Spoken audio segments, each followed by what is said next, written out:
warahmatullahi wabarakatuh. Salam Om Swastiastu, Namo Buddhaya, Salam Kebajikan. Kami pun. Halo Ikara Friends. Kami kelompok 8 dari TPB 48 ingin mempresentasikan tugas besar RBL kami berjudul Implementasi Motor DC sebagai pembangkit listrik tenaga air. Saya Arframan Hakim dari Prodi Teknik Geologi dengan NIM 123150025.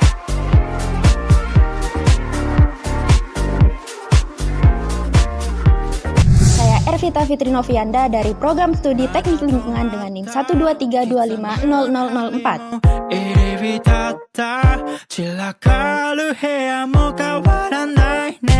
Saya Mika Alemina Ginting dari Program Studi Teknik Geologi dengan NIM 123150021.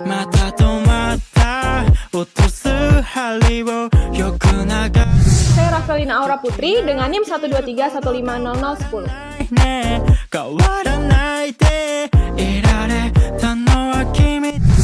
Saya Muhammad Fajar Adiatma dari Program Studi Teknik Lingkungan dengan NIM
Kami akan memaparkan sedikit mengapa kami mengambil judul Implementasi Motor DC sebagai pembangkit listrik tenaga air.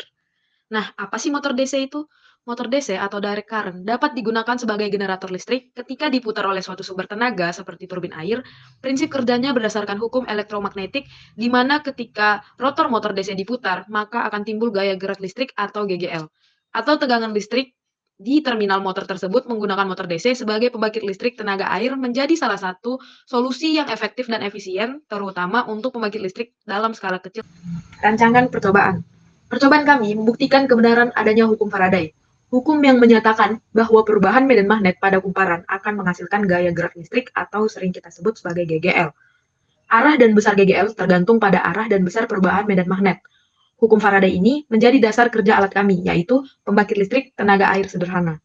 Air yang mengalir memutar turbin, yang kemudian memutar generator. Nah, di dalam generator tersebut, terdapat kumparan yang dikelilingi magnet permanen atau elektromagnet.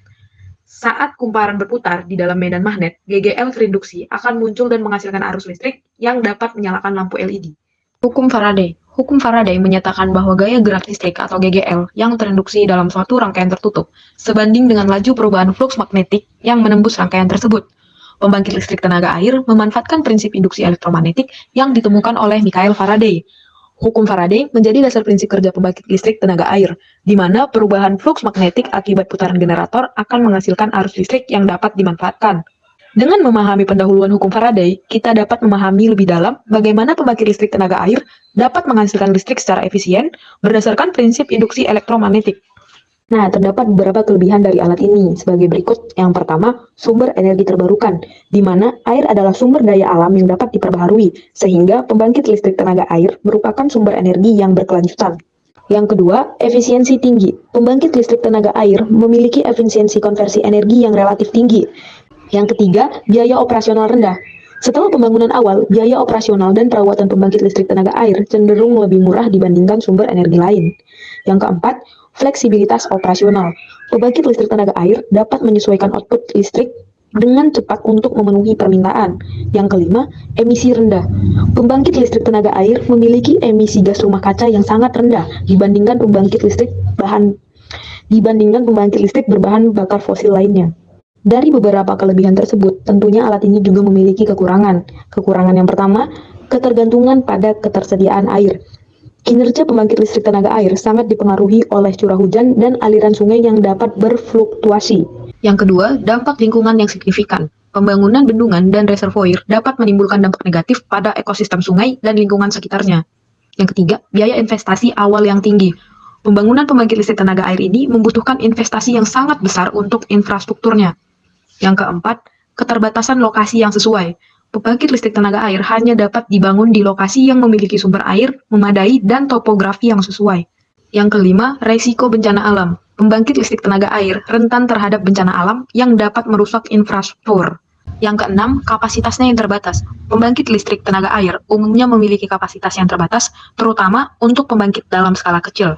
Nah, kesimpulannya, energi mekanik berupa gerakan rotasi kincir air yang digerakkan oleh aliran air dikonvensi menjadi energi listrik melalui proses induksi elektromagnetik yang ada di dalam generator.